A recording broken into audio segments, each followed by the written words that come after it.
Buenas noches. Esta noche se encuentra con nosotros Lucas Morales, director de la Fundación Cinemascómic, un referente a nivel nacional. Buenas noches, Lucas. Buenas noches, Leo. Gracias por dejarnos este espacio para hablar un poquito de lo que estamos desarrollando dentro de la Fundación Cinemascómic, que son muchísimas actividades. No, gracias a ti, porque has venido al único programa de Canarias, y en Canarias, hecho aquí en Canal 4 Tenerife, que se dedica al mundo del empleo y a hablar también del mundo de las profesiones, que para nosotros es fundamental promocionar este tipo de actuaciones y sobre todo lo que hace la Fundación Cinemascómic. Que si puedes relatarnos un poco todo lo que desarrollan, pues sería, pues bueno, fantástico. La Fundación Cinemascómic, tú lo has definido muy bien en el comienzo, es una entidad de carácter privado que se dedica básicamente a promover y a divulgar todas aquellas acciones que tienen que ver con la narrativa en imágenes. Hablamos del cómic, de la ilustración, del cine, de las series de televisión y todas las formas en las que se manifiesta. A lo largo del tiempo que llevamos operando, que son unos cuantos, la verdad es que quizá el evento que más proyección nos ha dado ha sido el Salón Internacional del Cómic y la Ilustración de Tenerife, pero es verdad que a lo largo del tiempo hemos ido desarrollando otras actividades como el Congreso de la Fundación Cinemascómic, que quizás es lo que realmente está enfocado en un aspecto puramente académico, analizando lo que es la narrativa en imágenes desde un punto de vista más vinculado a la universidad y a los estudios culturales y otro tipo de actividades de análisis que van más allá de lo lúdico. Y también, sobre todo, pequeños proyectos que hemos ido incorporando a lo largo de estos años, como encuentros con autoras, ilustradoras ilustradas, o lo más reciente que hemos realizado, que ha sido unas jornadas centradas en cómic e inmigración, que se llama Viñetas y Fronteras.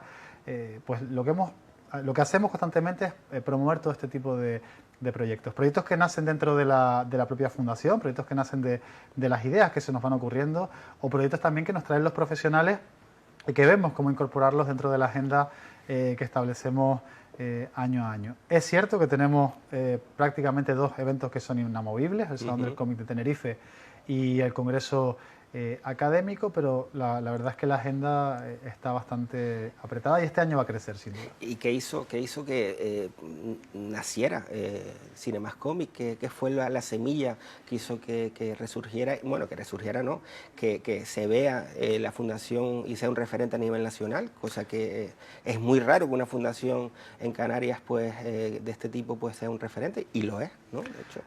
Lo es, no porque hable en calidad de director, porque parece que uno se está como dando besitos a uno mismo y alabando el trabajo que hacemos, pero es cierto que nos hemos posicionado muy bien a nivel nacional, sobre todo por varios factores. Uno realmente que creo que es el más determinante y es la apuesta que Francisco Pomares hizo porque esta fundación realmente se fundara. No hay que olvidar que todo el patrimonio que tenemos, que son aproximadamente unos 100.000 TVOs, solo hablamos de cómics, unos 100.000, y luego si nos vamos a películas entre Blu-rays y DVDs pues puede llegar a los 30.000.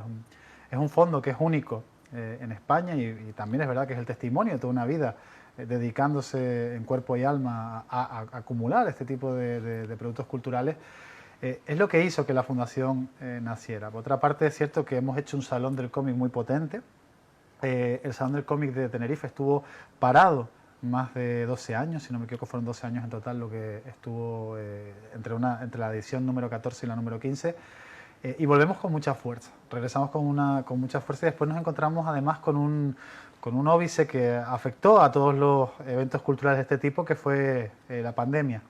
Supimos, con varios experimentos que fuimos haciendo, ofrecer una alternativa segura a la pandemia y quizá mucho más completa que los salones que habíamos realizado anteriormente, sobre todo explotando las capacidades que nos ofrecía el ciberespacio y también las sinergias que habíamos creado en los salones anteriores. Esa apuesta tan fuerte, esa apuesta tan decidida fue lo que hizo que realmente en un momento en el que los salones se estaban ya no solo posponiendo, sino también cancelando, e incluso algunos tan, vamos a decir, míticos, porque son los que comenzaron toda esta andadura del cómic en España, como es el Salón del Cómic de Barcelona, vieron hasta que su modelo económico estaba peligrando. Es cierto que nosotros hacemos un evento que es económicamente sostenible, y eso ha hecho que lo podamos mantener en el tiempo. No es un evento como el de Barcelona, sobre todo por las dimensiones, no solo ya de la cantidad de público que reunimos, sino también de las características que tiene la propia ciudad. Pero sí es verdad que supimos aprovechar eso. Y después también la incursión que hemos tenido en el mundo académico, porque existen muchas personas que antológicamente se han dedicado. Hay pesos pesados, hay vacas sagradas como Antonio Altarriba, que profesor catedrático de la Universidad del País Vasco, que fue el primero que se metió a investigar sobre temas de cómic y que han estado vinculados a esto. Y muchas personas, portales como TVOsfera, que han mantenido la investigación académica durante muchísimos, muchísimos años. De hecho, cumplió este enero 20 años de existencia de la revista. Pero nosotros hemos planteado un congreso que además tiene una periodicidad que está fuera de lo establecido. Normalmente suelen ser cada 2 años, nosotros lo celebramos de manera anual. Este año en 2022 hacemos la 4ª edición. Y después también hemos sabido, de alguna manera, intentar no buscarnos enemistades con otras instituciones parecidas que existen, que dentro del mundo cultural es una cosa que es casi, en ocasiones casi inevitable y a la que la gente tampoco le gusta demasiado hablar, pero es una realidad que existe. Quizá también por la situación geográfica, siendo de Canarias, cuando vamos en viajes a la península a hacer sinergia, pues somos los canarios simpáticos, ¿no? Un poco como los graciosetes. Y lo que ocurre también es que eso nos ha dejado una posición ventajosa, es lo que creo. Pero sobre todo ha sido el trabajo, ha sido muchísimo trabajo el que hemos realizado, creo que son 3 años los que llevo como director. Ha sido una cantidad de proyectos las que hemos sacado adelante inmensa. Ayer estábamos haciendo el recuento y son unos 11 proyectos diferentes, salones mediante, ¿no? Salones del cómic de por medio. Y creo que eso es lo que ha hecho que se posicione. Y creo que las líneas de crecimiento que estamos un poco estudiando de cara a los próximos años es lo que va a hacer que seamos un referente único y espero que eso sirva para que lo que es la industria de la ilustración y del cómic y de todas las patas que están vinculadas y todos los sectores que están vinculados a ello sigan creciendo. Ya hemos experimentado un crecimiento en muchos sectores de este tipo dentro de Canarias y, hombre, es un orgullo que de alguna manera podamos contribuir a que eso siga en esa línea. Como un tío tan joven como tú ha llegado a ser director de la Fundación Cinemas Cómic, ¿qué has hecho para estar ahí en esa situación? Yo creo que soy el testimonio vivo de que si un tipo como yo puede llegar a eso, puede llegar cualquier persona a cumplir sus sueños, ¿no? Ha sido un cúmulo de circunstancias, ¿no? Han ido dándose circunstancias diferentes a lo largo del tiempo. Yo creo que, Leo, en otras ocasiones tú y yo lo hemos hablado, ¿no? Fuera de plató, que es cierto que el esfuerzo es indispensable a la hora de moverse y también la suerte que tenga uno, ¿no? Pero no la suerte malentendida, sino la fortuna en ocasiones de tomar una decisión correcta o de estar en el lugar adecuado en el momento oportuno. Creo que es un elemento fundamental y la verdad es que en mi caso no es una cosa que sucediera de forma premeditada, fue surgiendo de una manera casi que casual y luego el establecimiento de muchas de las labores que hago hoy en día también han ocurrido de forma, podríamos decir, accidental, porque no era no era nada, para nada premeditado que esto fuera en esta dirección. Yo procedo, tú lo sabes, del mundo de la comunicación, realmente soy periodista. Y yo, la primera aproximación que tengo al Salón del Cómic de Tenerife, que es ese modo en el que me aproximo a la Fundación Cinemas Cómic, es a través de la gestión de la comunicación del Salón que se hizo en 2018. Y permíteme corregirte, también eres ilustrador porque tienes una publicación. Sí, exacto, sí, bueno, eso es verdad que es una parte de... No lo sé contar mucho. No, que vas, no, para nada. Lo que pasa que lo que sí es cierto que a uno le da un poco de vergüenza, porque es verdad que en mi currículum, si uno lo revisa, pues puede pensar, dice, hombre, este chico la verdad que no sé, y me ha pasado, ¿no? En procesos selectivos que hay cosas que no se creen porque dice, bueno, ¿de dónde ha sacado usted el tiempo para hacer estas cosas, ¿no? Uno de los títulos que tengo es el de ilustración, que fue uno de los... y yo creo que también, al final, hablar de estas cosas también, quizás hasta normalizarlas, ¿no? Hubo un momento en mi vida que estaba absolutamente perdido en lo laboral, en lo profesional. Yo empecé estudiando trabajo social en la Universidad de Las Palmas de Gran Canaria y después un poco vi que aquello no era lo mío. Me di cuenta que había que tener una serie de características muy particulares. Yo creo que las personas que trabajan en ese sector, de verdad lo digo con todas las letras, son auténticos superhéroes, pero hay que tener una sangre fría, hay que tener una capacidad que quizá yo no tengo primero para empatizar con los usuarios, con las personas con las que estás trabajando y luego para poder dejar fuera fuera de la puerta de tu casa todos esos problemas que vas viendo a lo largo del día, ¿no? Me di cuenta que aquella profesión no era la mía y como siempre me ha gustado dibujar, siempre he tenido esas inquietudes, pues hice el ciclo superior de ilustración y es verdad que algo de relación tiene, pero me pongo colorado porque a día de hoy me da, claro, son los perfiles que se acercan a la fundación y ya no hablo de personas que trabajen fuera del archipiélago, sino los que trabajan aquí, las personas que uno va conociendo por su desempeño profesional en el día a día. Son auténticas máquinas. Hay personas que no te explicas cómo no están trabajando en primera línea en Estados Unidos, o otros que sí lo están haciendo. Pero bueno, a uno casi que le provoca rubor el hecho de ver lo que dibuja comparado con con las auténticas obras de arte que están creando personas que pasan por allí todos los días. Pero sí, un poco lo que te digo, llegar a la fundación fue un cúmulo de casualidades, pero de la que estoy bastante no, estoy muy contento, porque la verdad es que es una cosa que nunca pensé que ocurriría, que nunca contemplé ni siquiera como una opción de futuro en ningún momento de mi vida, porque no pensé que este tipo de profesión vinculada al sector cultural, además que también ocurre una característica muy curiosa, y es que normalmente no nos enseñan que la cultura puede ser una profesión. Normalmente cuando, no sé cómo, la verdad es que no lo percibo ahora en las generaciones pues las que han venido posteriores a la mía, pero sí que es cierto que en mi generación, en la nuestra, todo ese sector era como, bueno, sí, tú búscate una cosa que te dé comer de verdad y luego te dedicas a esto en los ratos libres, que es lo que es para lo que vale, ¿no? Entonces nos hemos dado cuenta que había una inversión del paradigma. Ahora estamos dándonos cuenta de que las profesiones que están vinculadas con la cultura, no solo cultura entendida como teatro, cine, sino también ilustración, cómic e incluso animación, están cada vez más demandadas y yo creo que el archipiélago canario Tenerife es un ejemplo de ello, porque hemos visto que han surgido muchísimas profesiones nuevas. No, y de hecho hay muchas personas que se dedican a la ilustración. Un caso es Padilla, por ejemplo, ¿no? Sí.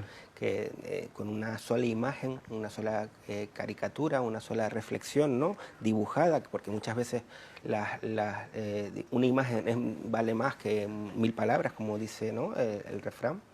Pues explican una acción, una situación que está viviendo Canarias, o una acción concreta, ¿no? Y cómo él expresa, ¿no?, eso que siente en una sola viñeta. Y bueno, a veces uno se queda asombrado de la creatividad que puede tener una persona a la hora de hacerlo. ¿Eso es innato? ¿Es un tema que se adquiere con el estudio? Yo creo que sobre todo, y creo que acabas de dar la clave, que es un tema que se adquiere con el estudio. Nosotros no sabemos, o sea, normalmente no sabemos, porque también es verdad que no es una carrera que tanta, y ahora sí que nos centramos en Padilla, pero que no tenga tanta proyección.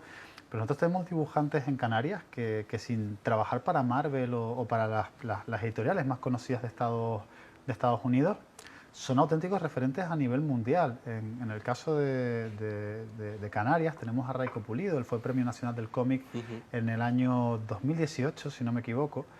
Y él es un profesor que se estudia dentro de las asignaturas de narrativa, porque no tenemos que olvidar que el cómic no solo es dibujo, sino que también tiene un componente narrativo muy importante, quizás lo más importante. Se estudia a nivel internacional. Oxford, estamos hablando de las universidades más prestigiosas de Estados Unidos. Raico Pulido está en los manuales de estudio. No tenemos que olvidar que Raico es un tipo que él mismo lo reconoce algunas veces, ¿no? Lo dice como entre risas. Yo no soy tan buen dibujante, pero la verdad es que a mí lo de las páginas me paso horas pensando cómo colocar esto aquí, porque este bocadillo va arriba, el bocadillo, el globo, ¿no?, donde van colocadas las letras. Esta viñeta, ¿por qué la hago de esta forma? ¿Por qué de repente el personaje mira hacia acá? Él tiene en cuenta todos los elementos narrativos de una página de cómic. Y esto requiere muchísimas horas de estudio. Padilla, él mismo lo dice en ocasiones, no es un tipo que sea excepcionalmente bueno en el dibujo, pero es cierto que tiene dos virtudes. Una, que narrativamente nos transmite todo lo que tú comentabas antes, y otra es que yo leo las viñetas de Padilla, yo me leo 20 viñetas de Padilla y yo no sé a quién vota. Que es una cosa de la que adolecen muchísimos artistas gráficos, que tú sabes que, bueno, van por esta línea, van por esta otra línea ideológica, política. Padilla no tienes ni idea. Padilla le mete tortazos a todo el mundo sin compasión. Y es una de las cosas que quizá lo convierte también en un personaje tan querido, porque quizás es de los que menos, metiéndose con tantas personalidades políticas diferentes, porque todas, de verdad que todas recibo, es quizá el que menos problemas se ha encontrado a la hora de dibujar. Pero evidentemente, cuando no tienes tantas capacidades quizá de dibujo, aunque es verdad que la capacidad sintética de Padilla es excepcional, porque solo hay que ver pues, la caricatura de Ángel Víctor, ¿no? Torres, por ejemplo, el presidente del gobierno de Canarias. No sé si la tienes en mente, pero lo dibuja así como con 3 pelillos y tal, y tú estás viendo ese dibujito de ahí, no cabe duda de que es él, cómo dibuja todo el panorama político con muy pocas líneas, ¿no? Pero sí, hay una parte evidentemente que es innata, pero el cómic, como todas las disciplinas, ya está sometido a estudio, está más que requete estudiado y sí que es verdad que existen unos códigos que no son la clave del éxito, pero sí que hacen que seas capaz de componer una buena página de cómic. ¿Y una persona puede vivir del cómic o puede vivir de la ilustración? Sí, la verdad es que el tema es que también hay que hacer una diferenciación, ¿no? Porque con estos temas siempre hay se produce mucha demagogia, ¿no? ¿Cuánta gente que estudia realmente acaba empleada? Bueno, también igual deberíamos sacar datos de cuánta gente que estudia cada una de las carreras o profesiones que cursan acaban ejerciendo de ello directamente, ¿no? Siendo yo la prueba. Quiero decir, de las cosas que he estudiado creo que ninguna, salvo la docencia, creo que no ejerzo de prácticamente ninguna. Pero el asunto es que con la animación, o en el caso del cómic, ocurre 3/4 de lo mismo, ¿no? Hay que entenderlo primero como que es una profesión que está liberalizada. Lo que sí es verdad que ser sincero. Es complicado ser un dibujante de cómic como el sistema económico que se había montado cuando Bruguera era una editorial importante en este país, que hablamos de los años 40, 50, 60, que producían Mortadelo y Filemón, Las Hermanas Gila, todos estos cómics clásicos de manera casi que industrial y de una manera económica que fue viable durante muchos años. Lo que pasa que hubo una inversión dentro del público el público que consumía Bruguera creció y ya no estaba interesado por ese producto y acabó desapareciendo, unido a malas decisiones comerciales y a las dificultades que tenía la propia Bruguera un poco en autoabastecerse, porque uno si visita ahora mismo el centro Bruguera, donde era el centro de trabajo, está en Barcelona. El verano pasado tuve la oportunidad de visitarlo y es un pueblo prácticamente inaccesible. Uno no se imagina cómo podían introducir aquellas bobinas que pueden ser el tamaño de este estudio, ¿no? Por ahí con los camiones. Pero bueno, era un núcleo económico muy importante. Ese sistema de trabajo ha desaparecido por completo, ahora es un trabajo liberalizado, pero que también es complementario con muchas otras tareas. Cuando me hablan sobre todo dibujante de cómic, ilustración, el sector de la animación ha tenido un crecimiento muy importante en las islas, sobre todo por la reducción la reducción fiscal que ha habido dentro de determinadas tasas en el archipiélago. Y eso ha hecho que muchas productoras vean Canarias como un lugar apetecible exactamente en el que producir.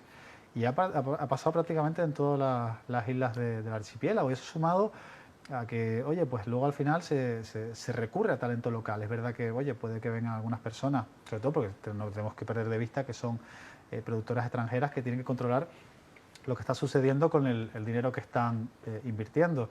Pero se apuesta muchísimo por el talento local, muchísimo.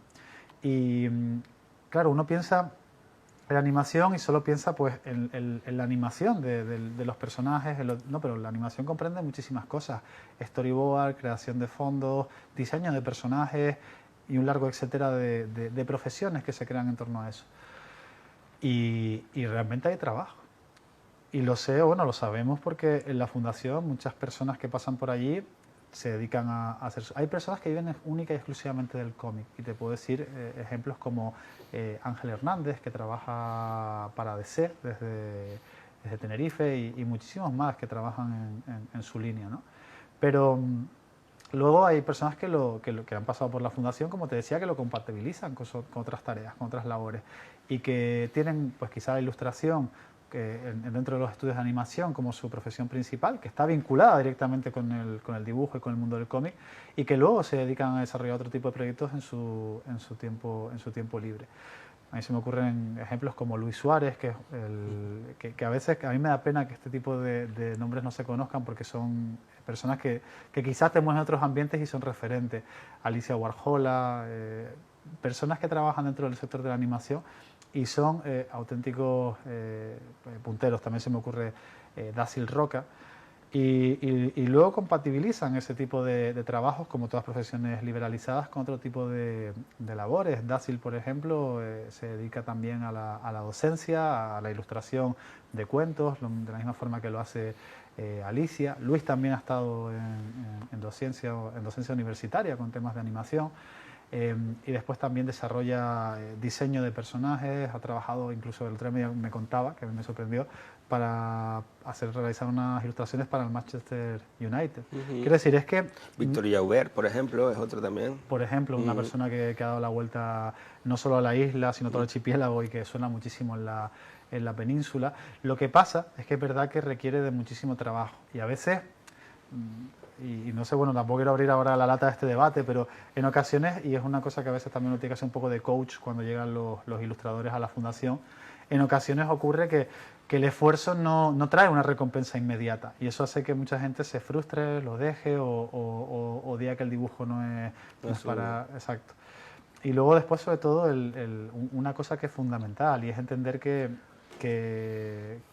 el dibujo es multidisciplinar. Entonces, como al serlo de esta manera, tienes que adaptarte a muchísimas tendencias diferentes. Tú puedes tener un estilo para dibujar tus cómics, pero luego que te pidan otra cosa completamente distinta a la hora de hacer ilustración publicitaria. Mientras más versatilidad tengas a la hora de dibujar, de crear diferentes escenarios, de crear personajes, de crear ilustraciones, más posibilidades vas a tener de trabajar en diferentes sitios.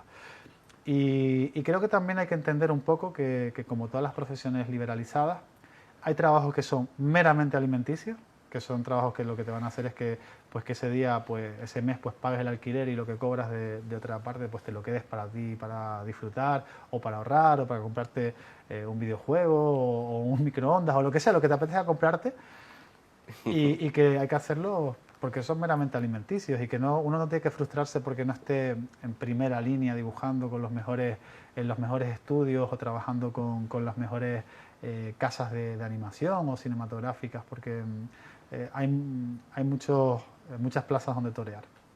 Te voy a lanzar un reto. A ver. Reto. Vamos a suponer que yo sea un gran dibujante, ¿no? Que sea un gran ilustrador. Que por cierto, no sé cómo dibujas, nunca te he visto... Fatal, fatal. Lo más bonito que tengo es mi firma, ¿no? Pero y toca la puerta de Cinemascomic. ¿Cómo me atenderían ustedes o qué pasos me recomendarían dar a la hora de triunfar, ¿no? En el mundo de la ilustración? Nosotros hay una cosa que llevamos realizando desde 2018, sobre todo a los autores que tienen cierta continuidad en sus trabajos, y es brindarles la posibilidad de publicar. Yo recuerdo que fue muy gracioso porque hace poco una chica que había hecho las prácticas con nosotros y que estaba desarrollando un cómic, que lleva un cómic desarrollado desde hace tiempo, que creo que ya o está en imprenta o ya lo hemos publicado. Tenemos una colección donde hemos publicado aproximadamente unos 30 títulos de obra de autores canarios. Y le decíamos, no, bueno, pues si quieres, si contempla esto como una posibilidad, como son los contratos de libros, ¿no? Te llevas un porcentaje de las ventas. Me decía, bueno, yo lo he pensado algunas veces, pero no tengo dinero para publicar. Realmente los editores no cobran dinero por publicar. Eso ahí, se cobra por la autoedición o por la edición de que hay determinadas editoriales que trabajan así. De hecho, pues en procesos selectivos y demás están muy mal vistas porque ahí se publica, si pagas, publicas.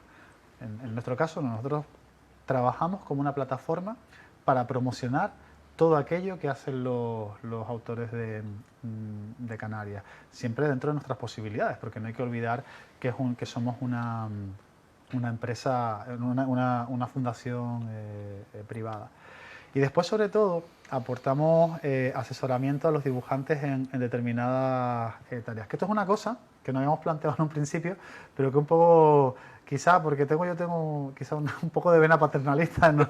En ocasiones, lo acabo aplicando con los dibujantes. Y nos hemos dado cuenta de que muchos de ellos necesitan asesoramiento en muchos aspectos. Por ejemplo, recuerdo el caso de una chica, Chloe Beni, a la que le habíamos publicado un libro, se llama Malditos, que está trabajando en un proyecto de ilustración, me lo estaba comentando precisamente hace un par de días por la noche.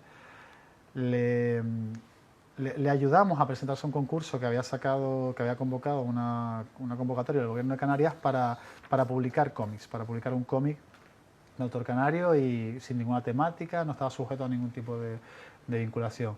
Pues oye, ellos necesitan asesoramiento de todo tipo. Yo me di cuenta que esa chica había salido de la carrera, y no lo digo por demonizar la carrera, sino puede ser incluso que exista una asignatura dedicada a tal fin y que no le haya prestado la atención suficiente. O que uno, hasta que no se enfrenta realmente a eso de manera profesional, no sabe cómo hacerlo.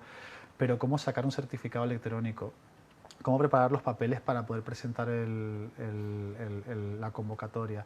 Pues a todo esto le echamos una mano, ¿no? O sea, es verdad que no podemos acompañarles allí porque tenemos todas las tareas que tenemos que ir sacando en el día a día, pero sí, mira, vete a este sitio, vete a la Casa Nacional de Moneda y Timbre para solicitar el certificado electrónico y bueno, un poco hacerle un pequeño tutorial para esto, ¿no? Prestarle asesoramiento, ayuda, para que no somos tampoco está haciendo un llamamiento, pues somos una empresa destinada a este tipo de labores, pero sí que es verdad que les asesoramos en todo lo que nos es posible. Y por supuesto, aquellas personas con las que se van creando vínculos laborales o de colaboración, que van siendo más sólidos, siempre intentamos de alguna manera promocionar su trabajo e incluso integrarlo en proyectos que estamos sacando adelante. Tú sabes que además de estar como director de la Fundación Cinemas Comic, que tengo mi empresa con la que trabajo y hago temas que tienen que ver con la comunicación y otros asuntos, y lo que intento es, cuando hay proyectos que requieren ilustración, animación y demás, es tirar de toda esa cartera que vamos generando. Y también ocurre otro efecto, que es que en muchas ocasiones nos vienen a demandar profesionales para diferentes iniciativas. Entonces un poco somos como nexo, ¿no? Pero veo que hace un montón de actividades, desarrolla un montón de actividades. ¿Cuántas personas ustedes son de la fundación? ¿Puedes hablar del equipo que conforma la fundación? A ver, tenemos el equipo duro, el núcleo duro de la fundación, somos 4 personas. Somos muy pocos, la verdad es que no sé cómo nos dan las horas del día.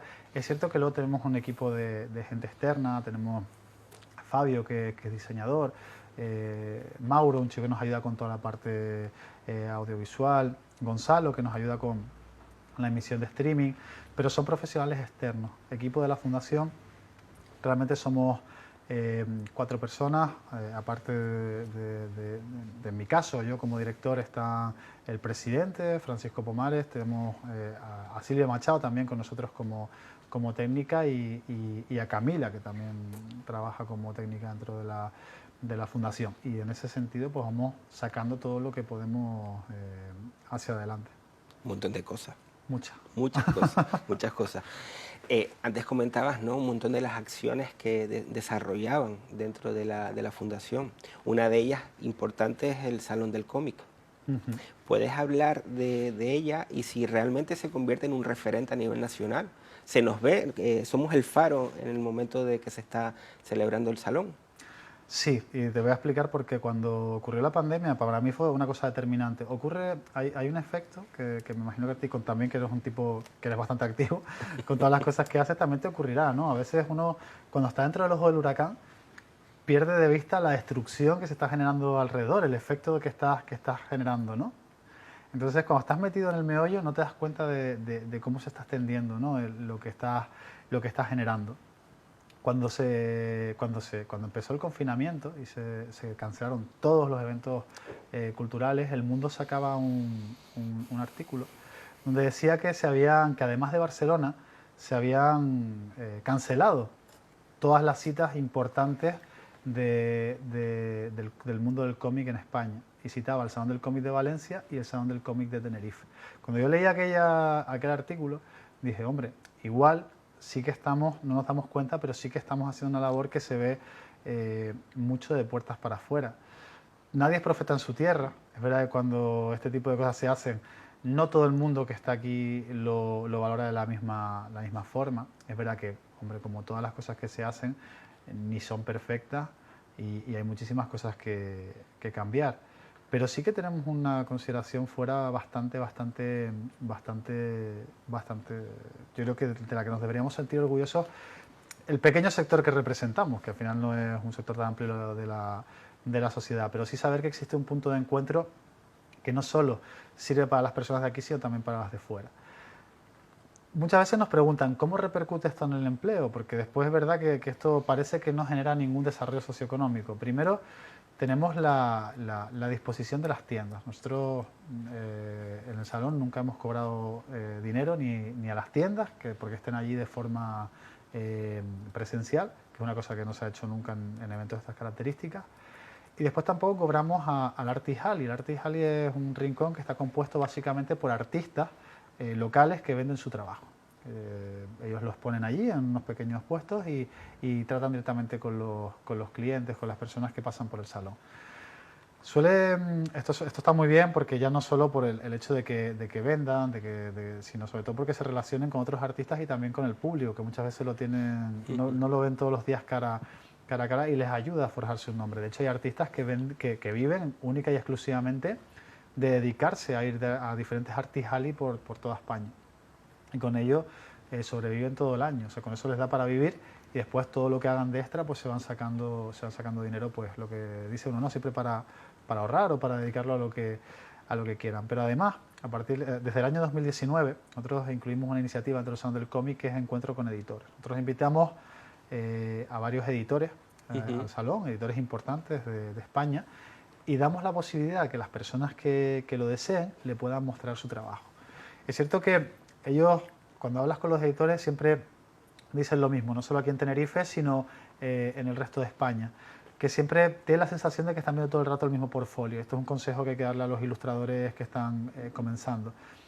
O dibujan manga o dibujan americano, pero no, y muchas veces lo que hacen es copiar. Entonces, no es lo que buscan los editores. A veces tenemos que ponernos en la piel de la persona que va a arriesgar. Es que esto no tenemos que perderlo de vista. Esto no es que sea una cosa que se haga por decreto. Esto es el dinero que está arriesgando alguien para ver si lo puede recuperar a través de las ventas. Entonces, no pueden ser dibujos copiados, no pueden ser historias copiadas, no pueden ser cosas que ya existan o cosas que sean descaradamente inspiradas en otras series o dibujos que ya existen. Pero luego hay un porcentaje de las personas que se presentan a los encuentros con editores que consiguen contratos. Antes te hablaba de Alicia Warhola. Alicia Warhola, el Salón de 2019, cerró un acuerdo, que ya está, ese libro ya está más que publicado. Hay un chico nuevo en clase, se llama, que salió, que fue editado por Nuevo 9 a nivel nacional. Micaela Conrad, una ilustradora austríaca que trabaja desde Tenerife, consiguió hacer creo que unas 10 portadas para Marvel a través de un encuentro que tuvo con un editor, con Julián Clemente, que había asistido aquí al Salón del Cómic de Tenerife el año 2019. Realmente sí que se genera ese movimiento, pero es un movimiento que también hay que buscarlo, hay que acercarse a ello y formar parte de esa rueda. Hay una cosa que yo creo que un poco resume, ¿no?, lo que es toda la experiencia laboral, toda la experiencia profesional, y que creo que te lo escuché a ti decir una vez, Leo, y es que una vez que uno se mete en la rueda del trabajo es muy difícil que salga. Entonces el esfuerzo hay que hacerlo por entrar en esa rueda del trabajo, porque una vez que estás metido en ese ambiente, puede que tengas unas épocas mejores, épocas peores, pero sí es verdad que ya empiezas a tener consideración profesional.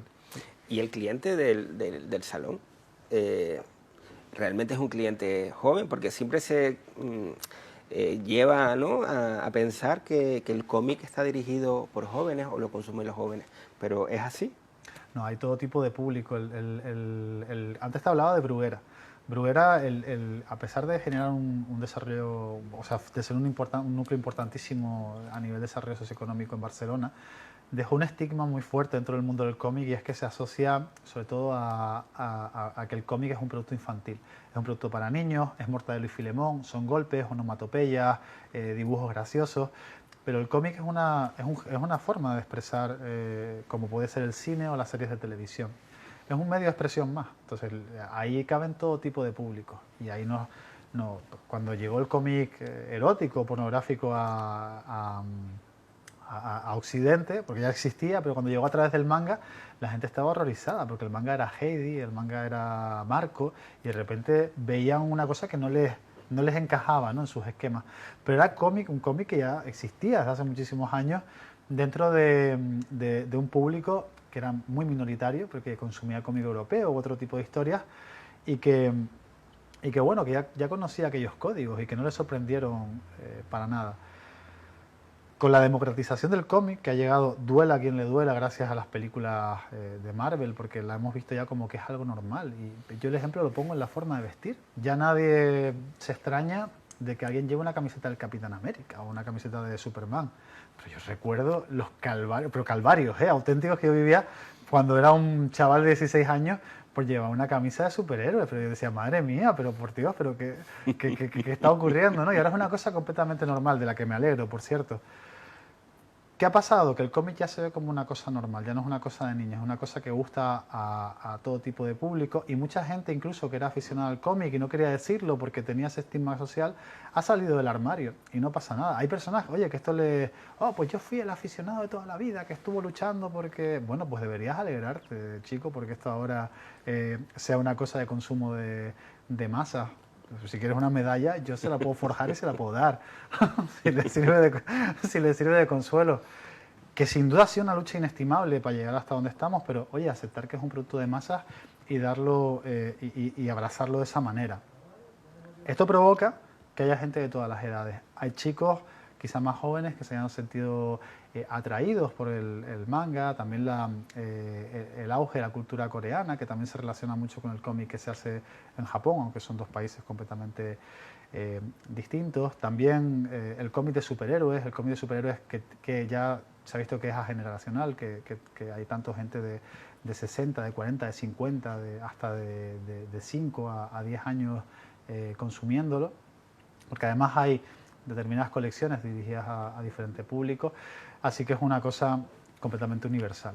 Y para terminar, Lucas, gracias al salón vienen muchos ilustradores, personas que se dedican al cómic internacional o incluso nacionales aquí, a la isla de Tenerife. Sí, después hay una cosa que yo creo también es lo más importante, ¿no? No tenemos que olvidarnos que nosotros hacemos una apuesta fuerte por traer autores internacionales, ya estamos trabajando en los que van a venir en el Salón del próximo año, pero no quiero decirlos porque como todavía no están cerrados, me da un poco de pena que se gafen, pero tenemos dos que son... Una primicia. Puede que traigamos a Howard Chaykin, un tipo bueno. bastante tocho dentro del mundo del cómic, está prácticamente cerrado. Pero lo más importante no es solo que venga esta gente, y que luego los aficionados de aquí pues estén como perros contentos, ¿no? Que estén contentísimos, sino que también estas personas luego se van, vuelven a sus países o a sus comunidades autónomas o a sus ciudades, a donde sea, y hacen de embajadores de la isla. Enrique Coromina, que fue durante muchos años, ahora ya no porque ha cambiado de editor, pero fue durante muchos años el ilustrador de las portadas de Juego de Tronos en España, es un tipo que está absolutamente enamorado del Salón del Cómic de Tenerife, y él nos ha hecho publicidad por todas partes en España. Lo mismo pasa con Antonio Altarriba, que es una persona muy vinculada al Salón del Cómic, Julio Gracia, que es profesor de la Universidad de Zaragoza. Son personas que vamos conociendo, que se van incorporando un poco a la cartera de autores recurrentes del Salón, y que luego acaban haciendo de embajadores de la isla. Y yo creo que eso también es positivo porque en determinados sectores se nos está empezando ya no solo a ver como un salón de referencia, sino también como un destino turístico, que también siempre es interesante. Eso ayuda al desarrollo socioeconómico de la isla de Tenerife, que es muy importante. Como decía antes, ser el faro, ¿no? A nivel nacional, incluso internacional. Efectivamente. Pues muchas gracias, Lucas Morales. director de Cine Más Cómic, por estar aquí con nosotros, por ser parte de Canal 4 Tenerife. Ha sido un verdadero placer escuchar tu transparencia, tu soltura y sobre todo tu forma de ser, pues seguramente atraerá a mucha gente que va a tocar a la puerta de Cine Más Cómic para que les asesoren. Esas 4 personas que están en la fundación seguramente se van a ver saturadas con un montón de gente que va a ir, seguramente. Leo, gracias a ti, la verdad que ha sido un verdadero placer estar aquí. Tú lo decías, el único programa de Canarias que se dedica realmente a hablar de empleo.